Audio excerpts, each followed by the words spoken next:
Monsoon राज्यात पुन्हा सक्रिय झाला असून येत्या 3 ते 4 दिवसात राज्यातील बहुतांश भागात मुसळधार पावसाची शक्यता आहे।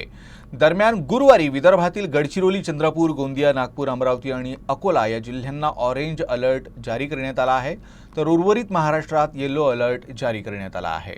महाराष्ट्रातील काही भागात मान्सूनचं आगमन मे महिन्याच्या शेवटी झालं असलं तरी विदर्भात गडचिरोली जिल्ह्यातील 2 तालुके वगळता अद्याप मान्सून सक्रिय झाला नाही। त्यामुळे विदर्भात नेमका दमदार पाऊस कधी पडणार याची प्रतीक्षा शेतकऱ्यांसह सर्वसामान्यांना लागली आहे। असं असतानाच भारतीय हवामान विभागानं महाराष्ट्रासह विदर्भात पावसाचा अलर्ट जारी केला आहे। विदर्भात आज अनेक जिल्ह्यांसाठी हवामान विभागाकडून ऑरेंज अलर्ट जारी करण्यात आला आहे। विदर्भातील नागपूर, चंद्रपूर, गडचिरोली, गोंदिया, अमरावती आणि अकोला या जिल्ह्यांसाठी ऑरेंज अलर्ट देण्यात आला आहे, तर बुलढाणा, वाशिम, यवतमाळ, वर्धा या जिल्ह्यांसाठी येलो अलर्ट देण्यात आला आहे। राज्यात बहुतांश भागात गेल्या काही दिवसांपासून पावसानं विश्रांती घेतली होती।